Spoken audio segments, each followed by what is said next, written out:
Pavlovic McAteer is with us. She was here with us in London just last month. She's now back in situ. Ksenija, very good morning to you. Good morning, Mike. Thank you. Great to talk to you. Thank you very much indeed for talking to us. Obviously, it's quite a big deal for Boris Johnson this afternoon to be sitting with Joe Biden in the White House. Tell us what the sort of timetable is. Tell us what you know about what they're likely to be discussing. Sure. Prime Minister Boris Johnson is coming to the Oval Office at 4:45 p.m. here. That is going to be close to 10 p.m. in London. So, right for the evening news, it's a big deal. It's definitely a big deal for the UK-US relations, especially as this visit is taking place at the White House and not on the margins of the UN, which could have easily be the case. So, what signals this to me is that Biden really sees and places Britain very high now on the agenda of the US agenda of bilateral relations. So it's a very positive development, but now also big test for Joe Biden as to how deep he thinks about this special relationship, because as you know, special relationship is a historical fact. However, you know, if there is no trade agreement, it's not going to be really special. Yes. So I would say the big test is going to be the trade agreement, which is not likely to be happening today, but in the future, Biden really needs to declare himself if he really means business. Yes, he does, because I think he also needs to have something other than just the climate change conversation to have, because even though Boris Johnson is trying to be the greenest prime minister in the history of the UK, I don't think Joe Biden really wants everyone in America to go that green, because otherwise they're not going to vote for him. That's true, because there are lots of people here in the United States who are very pro-coal, and this is why Donald Trump was very capable in taking all those votes. But it's a very good thing for Britain that you're presiding this year over climate change summit in Glasgow, and this is something that speaks to the leadership of Britain, and it's good to take this lead, because if you don't, some other country will. So Biden is aware of that. Biden is aware, after the setback the two countries had over Afghanistan, that there is no global alliance, there is no Western alliance without United Kingdom. So he is revisiting this relationship, which I again see as a very positive step, but with, you know, certain caution as to how this is going to pan out. Yeah, I mean, I think it was obviously a good sign for the UK-US relations when they signed that new deal with Australia to provide submarines for them to keep an eye on China, because it basically showed that of all the European countries, you know, Biden sees the UK as the most sort of key to his military sort of global problem. Yes, yesterday there was a press call with the National Security Council for a few of us who are in the press corps, and they basically said that this agreement is not going to be offered to any other country. It is just now, you know, it's ending with Australia.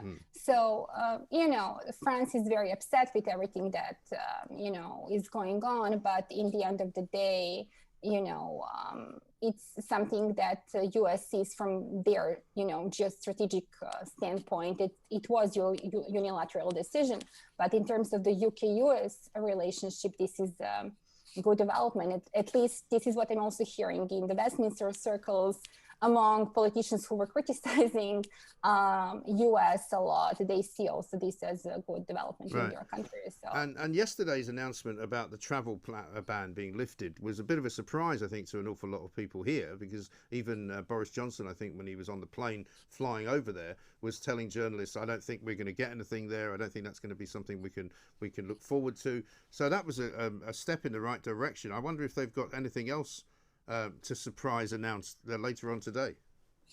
Listen, it's very possible, because, you know, they are usually very vocal about what the meeting is going to be about, but really they're very secretive about this particular meeting. Even yesterday at the National Security Council, you know, closed background briefing, they didn't give a lot of details about today's meeting. They said they're going to discuss range of issues.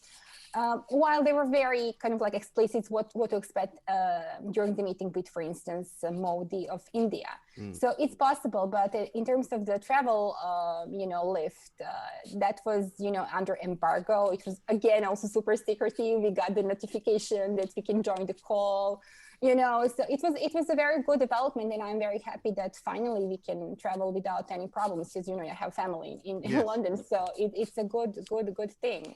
No, it really is. And do you think that, as Nancy Pelosi said when she was here just a few days ago, that Northern Ireland might come up as well? Because obviously Joe Biden has put a lot of stall by his roots in Ireland. He talks about Ireland a lot. There's some suggestion that he would like to get some, I don't know, some kind of commitment from Boris Johnson not to mess about with the Good Friday Agreement when it comes to Brexit, when it comes to, Northern Ireland staying part of Britain. I'm not sure that he will want to make a row about that, but what do you think? I think that Pelosi is definitely going to push for it because they are counting on the Catholic vote. That's their thinking about the issue, not because they care so much about, that. But for them, this is a political thing. I don't think it would be a good move to form a conversation around that, because if really Biden wants to form a special relationship with the UK and a deep relationship, he needs to revisit his stances and views, in the way how he supports the European Union and how he goes about the Britain's role in the future post-Brexit world. So if he does that, it would not be good. So is he gonna say it? We don't know, really. Right. Anything can happen, but I would not characterize this as a good thing to talk about, especially to Boris Johnson, who is going to be very firm, and he's going to make it clear, what he means, Right. Sure. And what about Biden's popularity right now? Because the last time you were here, I think it was around about the Afghanistan time, and his popularity was going downwards. Has he recovered a little bit or not? I still haven't seen the latest, data, but the last time I checked, his popularity was going down and support for him was going down. I think he lost 6 points, which was a lot. So basically it came to the, result where more people were not approving him than approving him. I don't know if you have any new results on that, but he is not very popular, and that's just the fact. And he's trying, but, and maybe this, UK visit here and, his attempt to improve the relationship and, show that he cares about the Western Alliance is going to give him some points, because people care about what happened in Afghanistan, Unfortunately, we surrendered Afghanistan to the terrorist organization, which are the Taliban. So it is just, an unpleasant effect of geopolitics. Yes, and some people saying that he's going to have to talk about this drone strike as well. That didn't go to plan when he speaks to the United Nations in a little while. Today, I had a preview of his speech that he's going to deliver today. And so far, what I was told is that he's going to talk about the importance of the American diplomacy versus, leading the world through the war.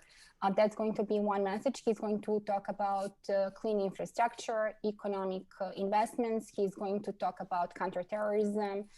He's going to talk about COVID and climate change. These are the central themes that I was told that he's going to deliver and focus on today at the UN. Okay. He's there now. Well, it's going to be fascinating to see what develops. Ksenija, thank you very much indeed. Ksenija Pavlovic McAteer there, our White House correspondent.